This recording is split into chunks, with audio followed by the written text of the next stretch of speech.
Asyhadu an la ilaha illallah wahdahu la syarika lah wa asyhadu anna Muhammadan abduhu wa rasuluh.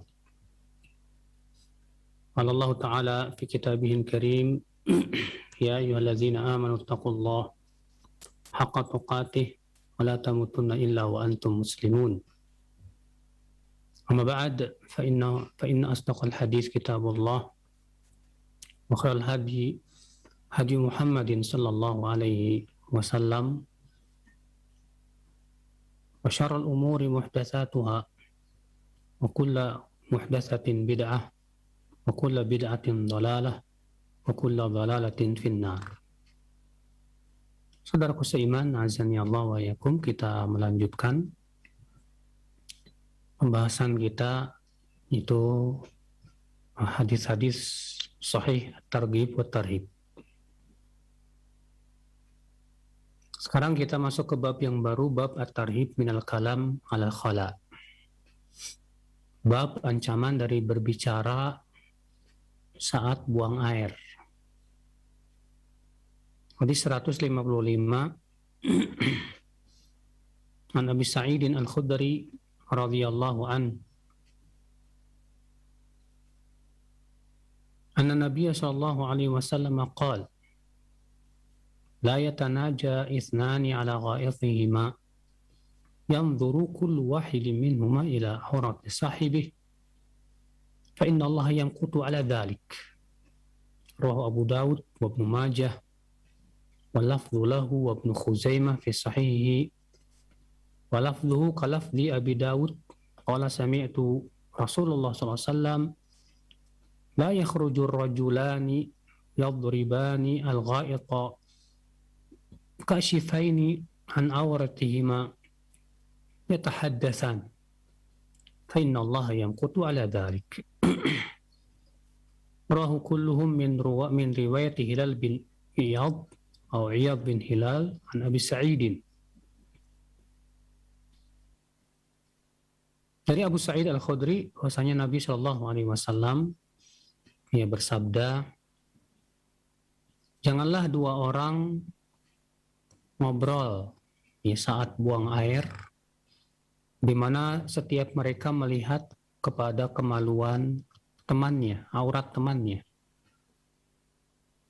Karena sesungguhnya Allah membenci itu.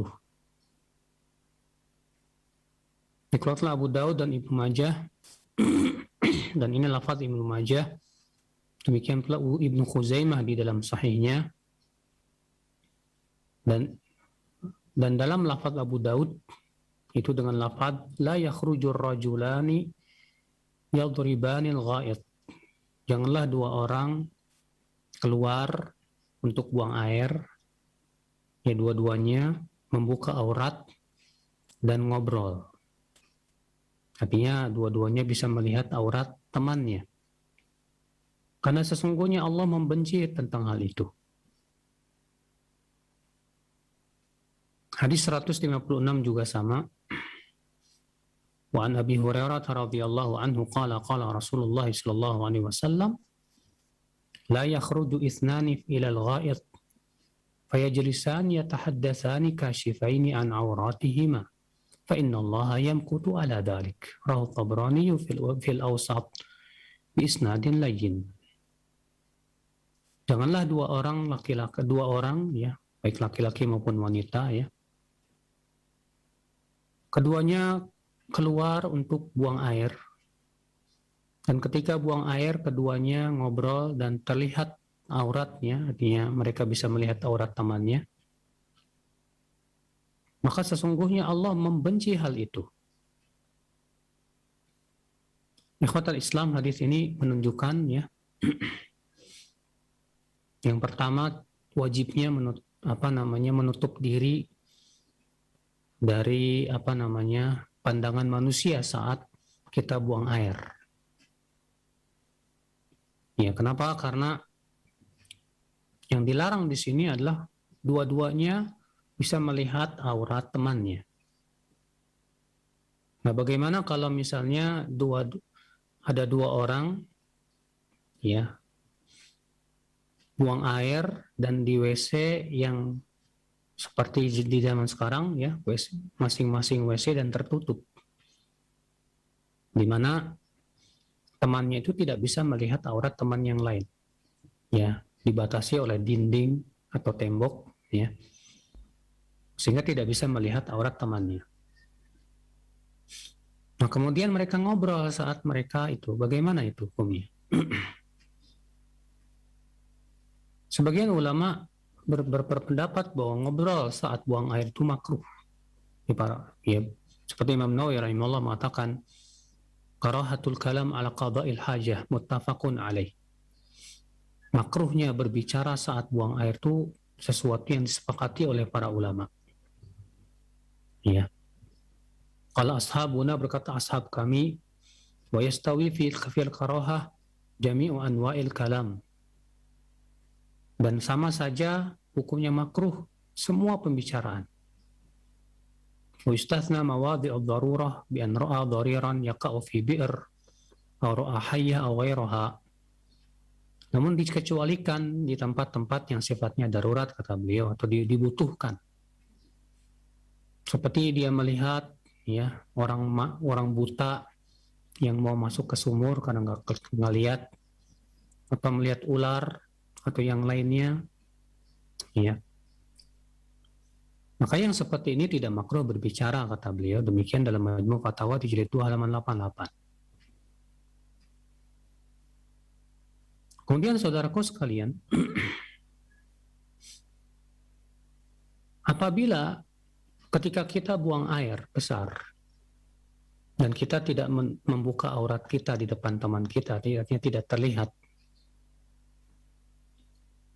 Apabila kalau berbicara itu terdapat padanya zikir kepada Allah, maka para ulama menyatakan jelas ini juga makruh. Karena berzikir di dalam ya, tempat-tempat seperti itu sangat tidak baik sekali. Maka dari itu saudaraku sekalian, azani Allah wa iyyakum, ya. Hadis ini menunjukkan bahwa kalau kita sebatas ngobrol aja ketika buang air tanpa melihat aurat saudara kita, itu hukumnya makruh. Dan kaidah mengatakan sesuatu yang makruh boleh dilakukan ya saat ada hajat, keperluan. Adapun kalau tidak ada keperluan sama sekali, tidak ada hajat, maka pada waktu itu ya tidak boleh, artinya makruh untuk berbicara. Tapi kalau misalnya ya di mana dua orang ini saling bisa melihat aurat temannya, maka ini hukumnya haram. Maka ini hukumnya apa? Haram. Tidak diperbolehkan, karena melihat aurat sesama laki-laki atau sesama wanita itu diharamkan oleh Rasulullah SAW. Ya, ini ikhwatul Islam, azani Allah wa iyyakum. Makanya Nabi SAW ya kalau mau buang air itu pergi jauh, nggak kelihatan orang.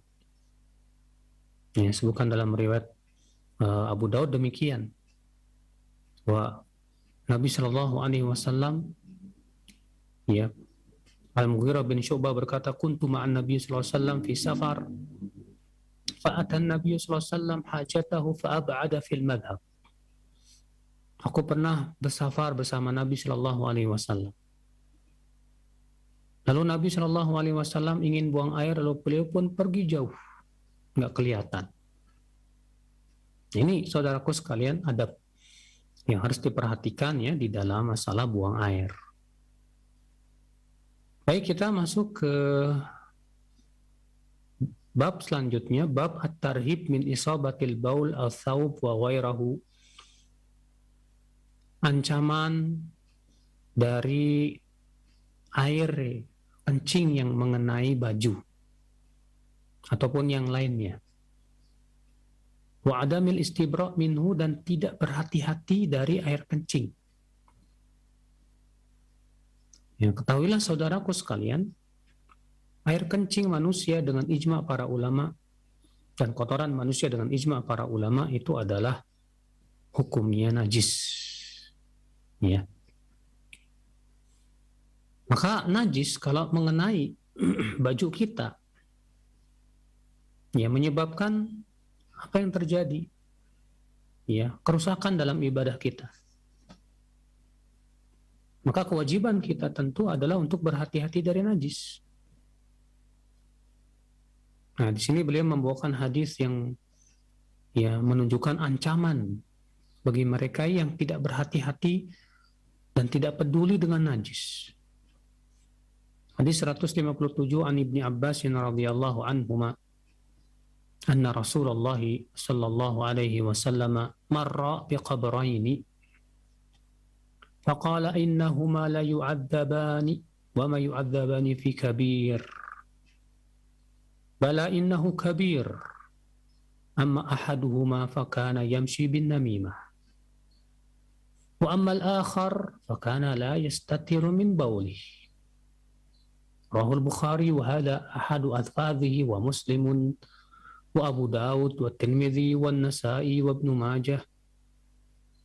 Wa fi riwayatin lil Bukhari wa Ibnu Khuzaimah fi sahihi anna an-nabiy sallallahu alaihi wasallam marra bi ha'itin min haytani Makkah aw al-Madinah fa sami'a sawta insanain yu'adzabani fi quburihima. Faqala an-nabiy sallallahu alaihi wasallam innahuma la yu'adzaban وما يعذبان في كبير ثم قال بلى كان أحدهما لا يستتر من بوله وكان الآخر يمشي بالنميمة. Dari Ibnu Abbas, semoga Allah meridainya,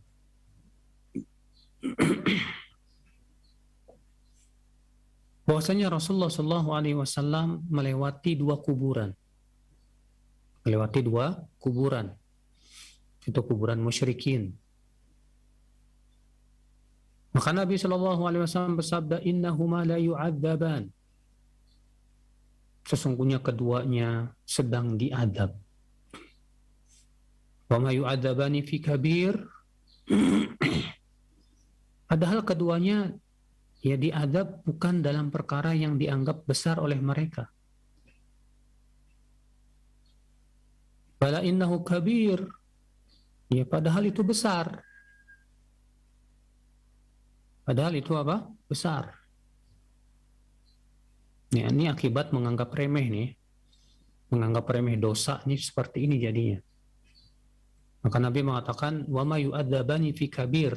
Tidaklah keduanya diadab dalam perkara yang besar. Maksudnya besar menurut dua orang ini. Ya. Bala innahu kabir, padahal itu besar di mata Allah Subhanahu wa taala. Makanya jangan sekali-kali kita menganggap remeh dosa, saudaraku. Sebagian ulama ini ada yang mengatakan seperti Ibnu Qudamah, demikian pula Imam Ghazali, bahwa dosa kecil itu menjadi dosa besar ketika kita meremehkannya. Ketika kita meremehkan dosa kecil itu menjadi besar di mata Allah Subhanahu wa taala. Baik, kita lanjutkan. Amma ahaduhuma fakana yamshi bin namimah. Adapun yang pertama, maka ia berjalan untuk mengadu domba. Ya subhanallah, ya namimah itu artinya mengadu domba dengan cara si A datang ke si B. Ya. Dan kemudian mengatakan bahwa si C itu menjelek-jelekan kamu itu secara dusta. Lu datang ke si C dan mengatakan si B menjelek-jelekan kamu. Akhirnya tadinya B dan C tidak musuhan, gara-gara itu jadi musuhan. Ya. Dan ini dulu dilakukan oleh Belanda ya, untuk melawan para pahlawan-pahlawan Indonesia dalam melawan penjajah itu. Dan cara seperti ini terus dilakukan. Ya, untuk melemahkan lawan dengan cara mengadu domba mereka. Bagaimana caranya supaya mereka ini saling menyerang, saling berlawanan, sehingga akhirnya mereka saling pecah belah. Itu dengan cara diadu domba, saudara. Ya. Subhanallah. Nabi Shallallahu Alaihi Wasallam mengatakan bahwa keduanya sedang diadab, dan tidaklah keduanya diadab dalam perkara yang dianggap besar oleh mereka. Lalu Nabi Shallallahu Alaihi Wasallam mengatakan, iya, keduanya adalah besar. Artinya besar di mata Allah Subhanahu Wa Taala. Adapun yang pertama, kata Nabi Sallallahu Alaihi Wasallam, ia berjalan untuk mengadu domba. Na'udzubillah. Kerusakan mengadu domba itu berat sekali. Wa amal akhar fakana la yastatiru min baulih. Adapun yang kedua, ia tidak menutupi diri dari air kencingnya. Kadang ada orang kalau kita lihat suka supir-supir truk gitu, kencing aja, kemudian terkadang nggak cebok, bahkan terkadang juga tidak peduli dengan percikan air kencing, apakah mengenai dirinya atau tidak. Dia juga tidak hati-hati. Ini bukan hanya sebatas kepada sebagian orang, tapi kepada semua orang. Hati-hati saudaraku sekalian, jangan sampai kita sembarangan ketika kencing dan tidak peduli dengan percikannya. Ternyata itu sebab kita diadab dalam kubur kita. Na'udzubillah. Diriwayatkan Bukhari, dan ini salah satu lafadznya, dan Imam Muslim juga, Abu Daud, Tirmidzi, Nasai, dan Ibnu Majah. Dan dalam riwayat Bukhari dan Ibnu Khuzaimah dengan lafadz bahwa Nabi SAW melewati sebuah kebun dari kebun Mekah atau Madinah, lalu mendengar suara dua orang yang sedang diadab di kuburnya. Lalu Nabi SAW bersabda, sesungguhnya keduanya sedang diadab, dan tidaklah keduanya diadab dalam perkara yang besar. Lalu Nabi bersabda, Nabi bersabda, salah satunya tidak menutupi diri dari air kencingnya, dan yang kedua berjalan untuk mengadu domba. Al-hadis, artinya hadis ini ada kelanjutannya. Itu kelanjutannya bahwa Nabi SAW mengambil pelepah kurma lalu disobek menjadi dua, lalu kemudian ditanam, yang satu di satu kuburan, yang satu lagi di satu kuburan. Lalu kemudian Nabi bersabda, semoga Allah meringankan adabnya selama belum kering. Artinya selama masih basah, semoga masih diringankan adabnya. Lalu kemudian sebagian orang berhujah dengan hadis itu, bolehnya menanam pohon. Dengan alasan bahwa keduanya diringankan adabnya karena zikirnya pelepah kurma itu. Dan ini pemahaman banyak dikritik oleh para ulama. Pemahaman yang aneh. Sehingga dengan cara seperti itu kemudian dipahami, berarti kalau misalnya ditanam itu pohon, maka pohon itu meringankan adab orang. Dengan keutamaan zikirnya pohon. Kita katakan, subhanallah. Berarti kalau begitu kuburan yang paling bahagia penghuninya yang paling besar pohonnya dong. Dan kita melihat di Baqi, di kuburan para sahabat Nabi SAW, tidak ada satupun yang ditanam padanya pohon. Mereka juga berhujah bahwasanya sebagian sahabat, Abu Darda, ada yang mewasiatkan supaya kuburannya ditanam pohon. Tapi pemahaman Abu Darda ini sendirian, bertabrakan dengan pemahaman banyak para sahabat. Nabi Shallallahu Alaihi Wasallam, itu pun juga kalau kita perhatikan hadis ini tidak mendukung pemahaman mereka. Kenapa? Karena Nabi SAW yang beliau ambil itu pelepahnya, bukan pohon kurmanya. Dan itu pun beliau sobek menjadi dua. Dan pelepah kalau disobek cepat keringnya, saudaraku. Makanya yang benar bahwa yang dimaksud hadis ini adalah Nabi melakukan itu sebagai syafaat dari Nabi SAW, tentunya dengan izin Allah Subhanahu wa Ta'ala. Agar diringankan adabnya, bukan karena zikirnya pelepah tersebut, tapi ini sebagai syafaat Rasulullah Shallallahu Alaihi Wasallam kepada mereka. Ya, sehingga tidak bisa dikiaskan dengan mayat-mayat yang lain dalam masalah ini. Ikhwatal Islam, azani Allah wa iyyakum. Hadis ini menunjukkan, akhi, yang pertama, bahayanya tidak berhati-hati dari air kencing. Jadi kalau kita kencing, ya berusaha bagaimana supaya kita tidak terkena percikan air kencing itu. Ya dengan cara ya kita menghindari tempat-tempat kencing yang bisa menimbulkan percikan kemana-mana. Ya, makanya disebutkan dalam hadis bahwa Nabi Shallallahu Alaihi Wasallam kalau mau kencing itu mencari tempat yang tanahnya itu tidak keras, ya, yang yang tidak mengakibatkan percikannya itu kemana-mana. Atau misalnya kita kencing dalam keadaan menghadap angin yang kencang, mengakibatkan air kencingnya kembali ke kita. Ini juga ya tidak dibenarkan. Tentunya saudaraku sekalian, azani Allah wa iyyakum. Maka kewajiban kita saudaraku adalah berhati-hati dari air kencing. Jangan menganggap remeh yang namanya air kencing itu. Demikian pula najis-najis yang lainnya. Ya, seorang mukmin dia berusaha untuk mensucikan dirinya dari apa? Najis. Namun tentunya jangan sampai kepada derajat was-was. Ya, terlalu was-was ya yang mengakibatkan akhirnya sedikit-sedikit dia cuci bajunya, akhirnya pada basah terus bajunya karena adanya was-was tersebut. Ya. Makanya Nabi SAW untuk menghilangkan was-was, Masya Allah, dalam hadis Nabi kalau habis kencing itu beliau mengambil air ya dengan tangannya, kemudian dicipratkan ke celananya. Supaya apa? Supaya menghilangkan was-was. Sehingga ketika kita misalnya merasa kok kayak ada keluar, ya kita ingat itu air yang tadi. Sehingga pada waktu itu was-was pun hilang, saudaraku sekalian, azan ya Allah wa iyyakum.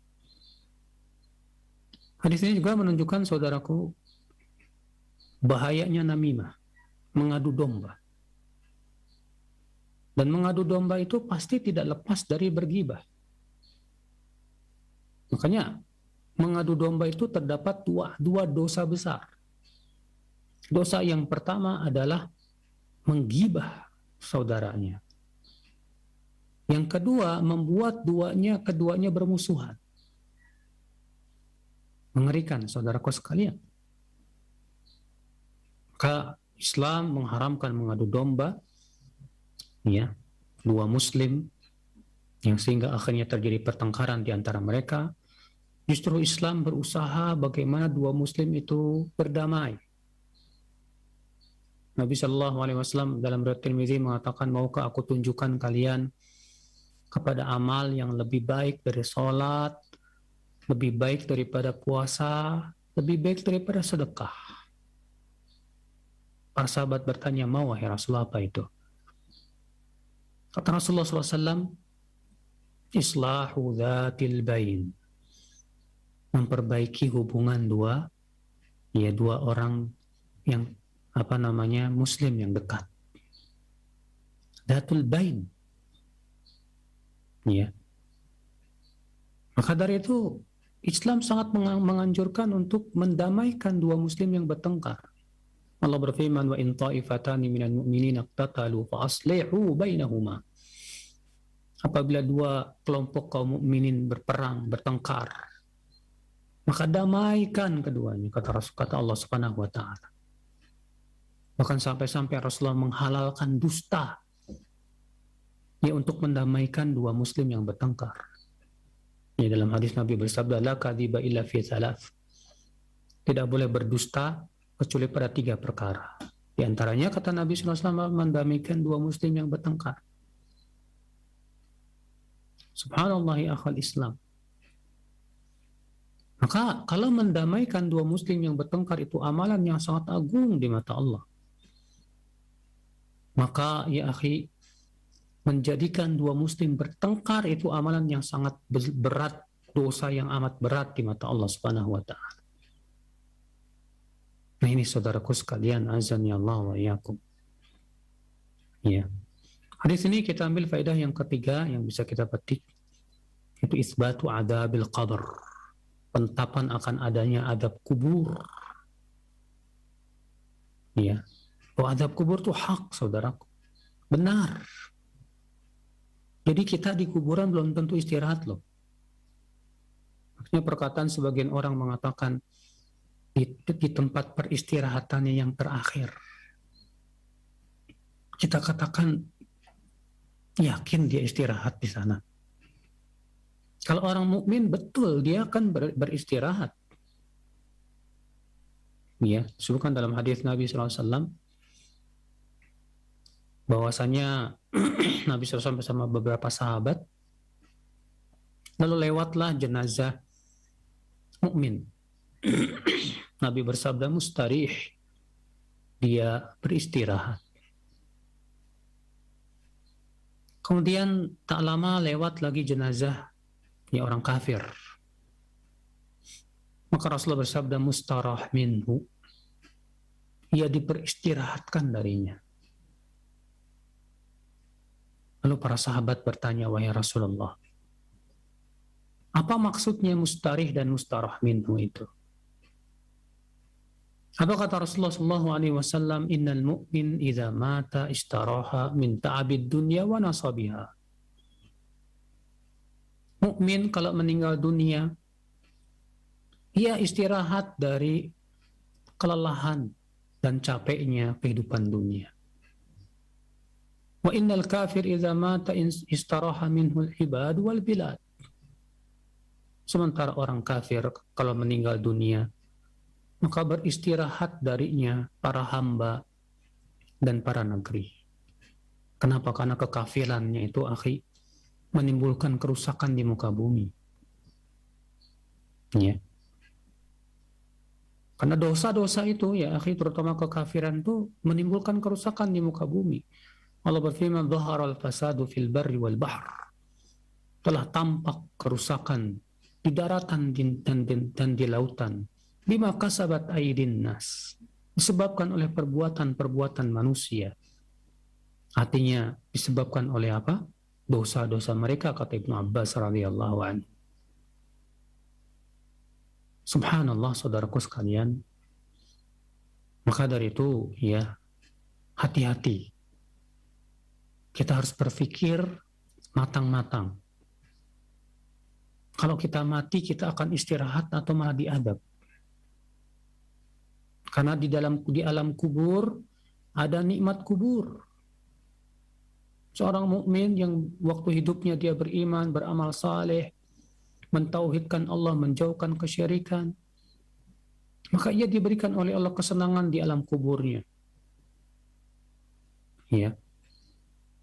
Sedangkan orang yang munafik, orang kafir yang tidak beriman kepada Allah, demikian pula para pelaku dosa-dosa besar, maka di kuburnya semakin lelah. Lelah ia diadab oleh Allah Subhanahu wa taala. Rasulullah SAW diperlihatkan oleh Allah adab-adab kubur. Ya, Rasulullah SAW bersabda, ya, dalam hadis, ada dua orang yang membawaku. Keduanya berkata, intarik, pergilah. Lalu aku pun pergilah bersama dua orang tersebut. Lalu aku melewati orang yang tidurnya telentang. Lalu ada di sampingnya orang yang membawa batu besar. Lalu orang yang membawa batu itu mengayunkan batu untuk menghancurkan kepala orang yang tidur telentang itu. Lalu diayunkan dan dihancurkan kepala orang yang telentang itu. Lalu batu itu menggelinding, kata Rasulullah SAW. Lalu diambil lagi batu itu. Ketika kembali, ternyata kepalanya sudah bagus lagi. Dihancurkan lagi, demikian. Terus menerus. Subhanallah. Kata Rasulullah, siapa itu? Kata malaikat, intarik, pergi. Lalu aku melewati, kata Rasulullah SAW, ya orang yang ya mulutnya ya disobek sampai ke tengkuknya, lalu matanya disobek lagi sampai ke tengkuknya. Setelah selesai yang kanan, selesai yang kiri, demikian. Setelah yang selesai ini bagus lagi, demikian terus. Mengerikan sekali, saudaraku sekalian. La ilaha illallah. Kemudian Rasul bertanya, apa itu? Siapa itu? Kata malaikat, pergi. Lalu Rasulullah SAW bersabda, melihat laki-laki dan wanita yang telanjang dalam tungku api. Setiap kali api datang, mereka kepanasan dan menjerit, ingin keluar namun tidak bisa. Allahu Akbar. Ya, Rasulullah juga diperlihatkan dalam riwayat Ibnu Khuzaimah, wanita yang dipatuk payudaranya oleh ular-ular yang sangat beracun sekali. Rasulullah juga diperlihatkan ya dalam hadis itu, dalam hadis riwayat Bukhari, ya, orang yang berenang di sungai darah. Juga Rasulullah SAW dalam riwayat Abu Daud diajak oleh dua malaikat ini untuk naik ke bukit. Lalu terdengarlah suara-suara yang sangat menakutkan sekali. Dan Rasulullah melihat ada orang yang digantung, ya, dalam keadaan kepalanya di bawah dan mulutnya berdarah-darah. Subhanallah, ya saudaraku sekalian. Ya, Rasulullah SAW bertanya kepada dua orang itu, siapa mereka itu? Kata dua malaikat itu, adapun orang yang kepalanya dihancurkan, itu orang yang sudah diajarkan oleh Allah ayat-ayatnya, tapi ia tidak mengamalkannya, dan ia tidur dari sholat. Ya, dia melalaikan sholat. Masya Allah. Ya, dia sudah belajar ayat Al-Quran, banyak hafal ayat Al-Quran, banyak paham tentang agama Allah. Ternyata dia diadab dalam kuburnya akibat dia tidak mengamalkan dan melalaikan sholat. La ilaha illallah. Adapun yang dibelek mulutnya sampai ke tengkuknya, itu orang yang keluar dari rumahnya lalu kemudian menebar isu hoax, berita-berita hoax, sehingga berita-berita itu menyebar kemana-mana. Nah, ini ancaman berat ya buat penyebar hoax. Ya, suka menyebarkan isu-isu, berita-berita bohong, diadab dalam kubur. Adapun yang kamu lihat wanita dan laki-laki telanjang dalam tungku api itu adalah para pelacur, orang-orang yang suka berzina. Na'udzubillah. Adapun yang kamu lihat, ya, berenang di sungai darah, itu para pemakan riba. Adapun dalam satu riwayat Ibnu Khuzaimah, wanita yang dipatuk payudaranya oleh ular-ular yang berbisa, ternyata itu wanita yang tidak mau memberikan ASI-nya kepada anaknya. Banyak ini ya, wanita-wanita yang ingin supaya terlihat bentuk tubuhnya tidak berubah, ya, demi ya karena memang modalnya adalah tubuh untuk dipamerkan kepada banyak manusia. Na'udzubillah. Dia tidak mau memberikan ASI-nya kepada anaknya, malah anaknya dikasih susu sapi, sementara ASI-nya dia tidak mau kasih ke anaknya. La ilaha illallah. Wanita ini diadab dalam kuburnya. Ya, dalam riwayat Abu Daud, Rasulullah melihat ada orang yang digantung, kepalanya di bawah dan mulutnya mengeluarkan darah. Yang dikatakan kepada Rasulullah bahwa ia orang yang berbuka puasa sebelum waktunya. Ya, apalagi orang yang nggak puasa sama sekali, mengerikan sekali. Jadi azab kubur itu hak ya. Jangan kita merasa aman. Kita harus berpikir tentang masa depan kita di kubur nanti gimana. Orang yang tidak beriman tidak percaya dengan azab kubur. Orang-orang yang tidak beriman menganggap kalau udah mati ya udah selesai. Itu peristirahatan yang terakhir sudah. Karena mereka tidak beriman akan adanya hari kiamat. Iya. Padahal kuburan itu kata Rasulullah SAW, awwalu manazilil akhirah. Itu persinggahan akhirat yang pertama kali.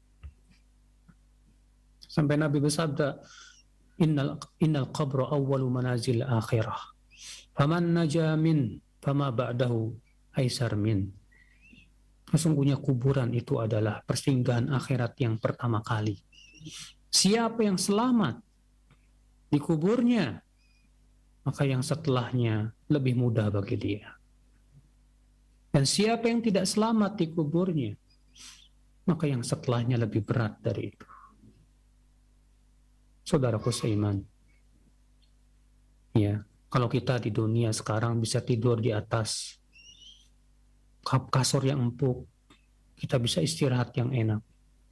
Akankah nanti jadi kuburan kita bisa tidur dengan nikmat juga? Ya, karena disebutkan dalam hadis yang hasan, bahwasanya orang yang beriman setelah berhasil menjawab pertanyaan Munkar dan Nakir, maka kemudian diperlihatkan tempatnya di surga. Ya, kuburannya diluaskan, diberikan cahaya, didatangi amalannya dalam bentuk laki-laki yang sangat rupawan. Lalu kemudian dikatakan kepada dia, naumatal arus, tidurlah kamu seperti tidurnya pengantin. Akankah kita akan tidur di dalam kubur kita, saudaraku sekalian, ya, dengan nikmat? Ataukah kita malah sengsara dalam kubur kita? Na'udzubillah. Maka kita berlindung kepada Allah dari azab kubur.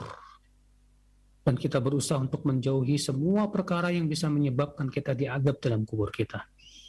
Baik, ya, saya kira cukup sampai di sini. Nah.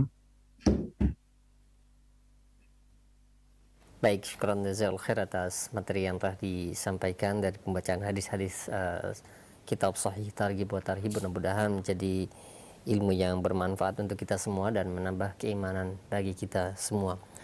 Baik, untuk selanjutnya kami buka sesi interaktif, sesi soal jawab bagi Anda para pemerhati sekalian. Baik, kesempatan pertama kami ajukan pertanyaan terlebih dahulu di layanan pesan singkat. Dari penanya tidak sebutkan nama dan tempatnya. Assalamualaikum warahmatullahi wabarakatuh. Ustadz, bolehkah menamai menulis tanggal lahir dan tanggal wafat pada kuburan walaupun hanya dengan papan? Ustadz, mohon jawabannya. Ada dalam riwayat Tirmidzi, ya, dan dihasankan oleh Syekh Albani rahimahullah, bahwa Nabi SAW naha an yuktab alaiha al-kubur. Nabi melarang menulisi kuburan. Ya. Maka apabila telah ada dalil, pendapat siapapun yang bertabrakan dalil, ya, harus dibuang. Yang salah adalah membuang dalil hanya karena mengikuti pendapat, ya, seseorang, ulama atau yang lainnya, dengan klaim katanya ulama lebih tahu dalil dari kita. Kita katakan, ya, bahwasanya apabila telah ada dalil dan telah sampai kepada dalil, kewajiban kita utamakan dalil dari pendapat siapapun. Sampai, ya, kemudian kita melihat ternyata ada dalil lain yang lebih kuat dari itu. Adapun pendapat ulama dijadikan hujjah kalau sesuai dengan dalil. Ya. Maka telah ada dalil yang melarang untuk menulisi kuburan. Maka dari itu, ya, kita tidak perlu menulisi kuburan, akhi. Ya, billahi taufik. Nah. Nah, baik, syukran jazakallahu khair atas jawaban Ustaz. Demikian, mudah-mudahan bermanfaat jawaban dari Al Ustaz. Dan selanjutnya ada pertanyaan, kembali tidak disebutkan nama dan tempatnya.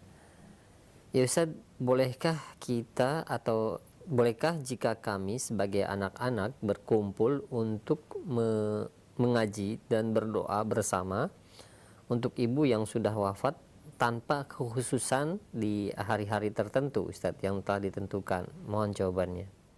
Terjadi ikhtilaf para ulama tentang apakah membaca Al-Quran sampai kepada mayat atau tidak. Iya, itu menghadiahkan bacaan Al-Quran kepada mayat. Ini ikhtilaf para ulama. Imam Ahmad bin Hanbal berpendapat sampai. Hujahnya kias. Dikiaskan kepada sedekah kepada haji. Sebagaimana halnya sedekah sampai kepada mayat, haji juga sampai kepada mayat. Maka apa bedanya, kata Imam Ahmad, dengan baca Al-Quran? Bukankah itu sama-sama ibadah? Iya. Sementara Imam Syafi'i dalam hal ini ada dua riwayat. Ya. Kata Ibnu Katsir, yang paling kuat dari riwayat Imam Syafi'i adalah tidak sampai. Berdasarkan ayat wa allaisa lil insani illa ma sa'a. Seseorang tidak akan mendapatkan kecuali apa yang ia usahakan. Maka saudaraku sekalian, kalau kita melihat Nabi SAW dan para sahabatnya, kita tidak pernah mendengar Nabi SAW menghadiahkan bacaan Al-Quran kepada mayat. Tidak dalam hadis-hadis yang sahih. Tidak pula hadis-hadis yang hasan. Yang ada hadis-hadis yang dhaif atau dhaif jiddan. Ya, tidak pula para sahabat sallallahu alaihi wasallam. Adapun riwayat Ibnu Umar yang berwasiat agar dibacakan surat Al-Baqarah di kuburnya, ini adalah riwayat yang dhaif karena di dalam sanadnya ada perawi yang majhul. Ya. Dan Nabi SAW pasti Nabi yang paling sayang kepada umatnya. Maka dari itu, masalah sampai atau tidaknya kepada mayat, masalah gaib. Dan masalah gaib tidak bisa dikiaskan. Tidak bisa dikiaskan, saudara. Ya, adapun mereka yang berhujah dengan kias, maka kita katakan ini masalah gaib. Masalah gaib tidak bisa dikiaskan. Dan kalaulah kias itu benar, tentu yang pertama kali memahami adalah Rasulullah dan para sahabatnya. Karena mereka mampu untuk mengkiaskannya. Ini pendapat yang paling kuat dalam hal ini, bahwa bacaan Al-Quran kepada mayat tidak sampai. Lalu bagaimana kalau anak-anak yang membaca Al-Quran apakah sampai kepada orang tuanya? Sementara kan anak itu hasil usaha orang tua. Jawab, sampai. Iya. Kok bisa dibedakan? Iya, karena ada dalil yang menunjukkan bahwa anak itu hasil usaha orang tua. Karena anak hasil usaha orang tua, maka tidak bertabrakan dengan ayat wa allaisa lil insani illa ma sa'a. Seseorang tidak mendapatkan kecuali apa yang ia usahakan, sementara anak hasil usaha orang tua. Ya, apalagi dulu orang tuanya yang mengajari anak-anaknya baca Quran, itu menjadi pahala jariah. Selama si anak baca Quran, ya selama itu pula pahalanya sampai terus kepada orang tuanya dan mengalir terus kepada orang tuanya. Karena itu ilmu yang bermanfaat, saudaraku. Ya. Nah ini. Kemudian bagaimana dengan doa bersama? Ini yang saya tahu ya dari para masyayikh seperti Syekh bin Baz dan yang lainnya. Ini tidak pernah dilakukan oleh Rasulullah dan para sahabatnya. Ya, maka yang lebih baik kita tidak lakukan itu. Karena ibadah membutuhkan dalil. Ibadah menunggu perintah. Ibadah jangan disesuaikan dengan menurut kita baik. Kenapa? Karena Allah ingin diibadahi sesuai dengan apa yang Allah cintai dan ridhai. Bukan diibadahi sesuai dengan menurut kita baik, karena yang menurut kita baik di sisi Allah belum tentu baik. ya kita berusaha. Masalah ibadah, ada dalil kita laksanakan. Enggak ada dalil, jangan kita lakukan. Karena ibadah pada asalnya ya tidak disyariatkan. Sampai ada dalil yang menunjukkan bahwa itu disyariatkan, wallahu a'lam. Nah. Nah, baik. Syukran jazakallahu khair atas jawaban Ustaz. Demikian. Dan selanjutnya kami ajukan kembali pertanyaan. Nah, ada pertanyaan, ya Ustaz, bagaimana menyikapi orang tua yang masih berbuat kesyirikan? Pernah dinasihati, namun beliau langsung marah-marah, sehingga saya berinisiatif untuk membiarkannya saja dan tidak menasihatinya, karena saya masih tinggal serumah dengan orang tua, Ustadz. Nah, benarkah tindakan saya yang saya tidak mau lagi peduli dengan apa yang orang tua lakukan? Sikap tidak mau lagi dan tidak mau peduli ini sikap yang juga tidak akan menyelesaikan masalah. Dalam artian, ya, tetap saja orang tua akan berbuat syirik. Sekarang pertanyaannya kepada saya, dari saya kepada kamu, ridhokah kamu kalau orang tua kamu mati di atas syirik? Iya. Karena orang yang mati di atas syirik, selama-lamanya tidak boleh masuk surga. Allah haramkan dia masuk surga. Allah berfirman, innahu may yusyrik billah faqad harramallahu alaihi al-jannah wa ma'wahu an-nar. Sesungguhnya siapa yang mempersekutukan Allah, maka sesungguhnya Allah haramkan ia masuk surga dan tempatnya di neraka selama-lamanya. Saudaraku seiman, azani Allah wa iyyakum. Maka saudaraku, ya, kalau kamu sayang sama orang tua kamu, berusahalah nasihati dengan cara yang terbaik. Mungkin kalau kamu ngomong langsung, orang tua marah-marah. Tapi coba kamu cari cara yang lain. Ya. Dengan cara memperdengarkan kaset ceramah, atau dengan cara mencari buku ya tentang hakikat kesyirikan, lalu kemudian menyimpan di tempat duduk yang dia biasa duduk di situ tanpa diketahui kalau kamu yang memberinya, ya.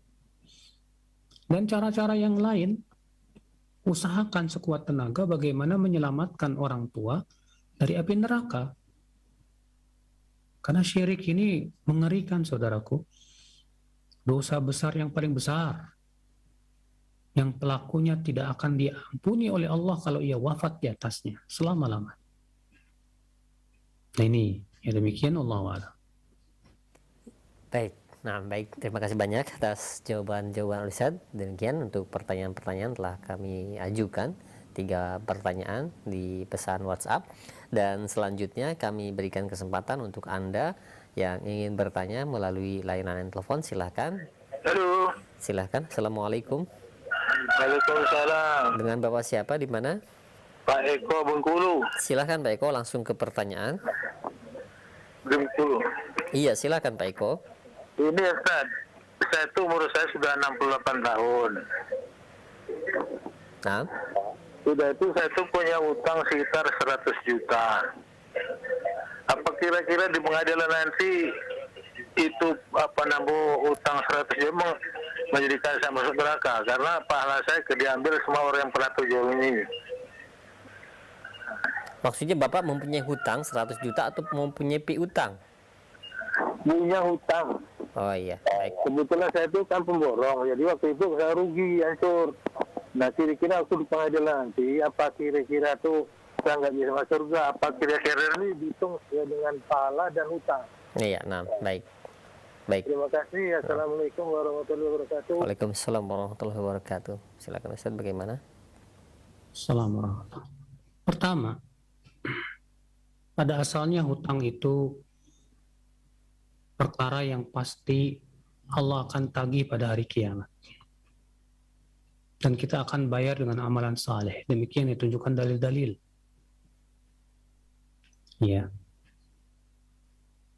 Namun, ketika kita berusaha sekuat tenaga untuk membayar hutang, dan Allah tahu kejujuran kita dan usaha kita bahwa kita sudah berusaha membayar hutang, tapi qadar Allah keburu meninggal dunia.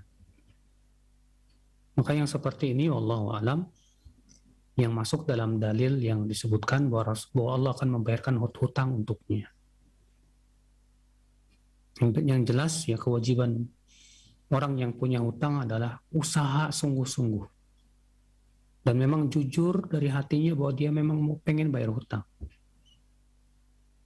Iya. Adapun orang yang tidak ada usaha sungguh-sungguh, menganggap remeh hutang, ini mengerikan. Kenapa? Karena dia akan bayar nanti pada hari kiamat dengan amalan soleh dia. Akhirnya dia bangkrut.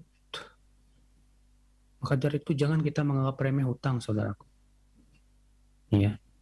Kita harus ada kesungguhan yang kuat untuk membayar hutang-hutang kita kalau kita memang punya hutang. Demikian Allah wa'ala. Nah, baik, syukran jazakallahu khair atas jawaban Ustaz. Demikian untuk Bapak Eko yang berada di Bengkulu, dan selanjutnya silahkan. Halo, assalamualaikum warahmatullahi wabarakatuh. Waalaikumsalam warahmatullahi wabarakatuh. Dengan Bapak siapa di mana? Saiful di Kalimantan Selatan. Silakan Pak Saiful. Pak Ustadz, saya kalau kencing duduk itu rasanya sudah bersih. Pas berdiri netes Pak, kerasa banget netes. Itu bagaimana Pak? Terima kasih.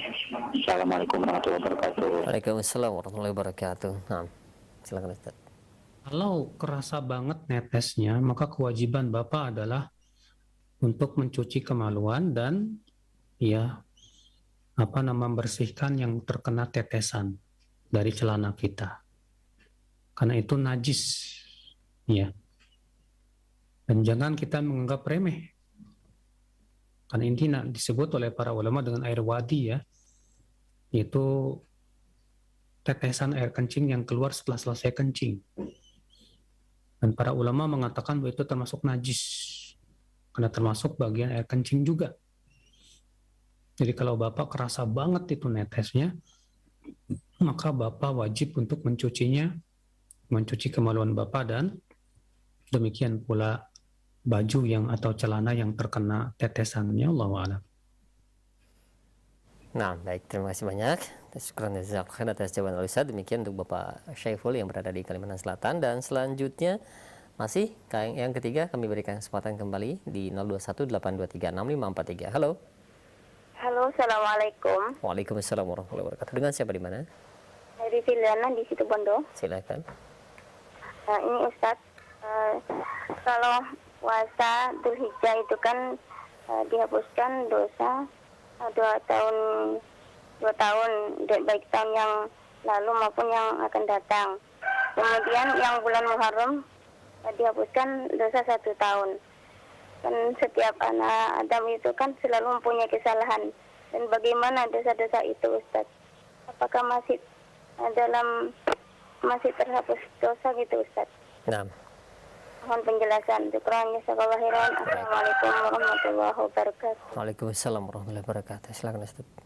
Tadi ada terputus apa ya? Di puasa Dzulhijjah katanya dosa diampuni setahun yang lalu dan yang akan datang.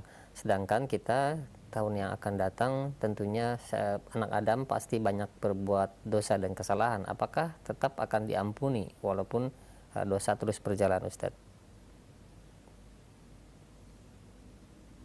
Ini yang menggugurkan setahun yang akan datang tuh khusus puasa Arafah, maaf.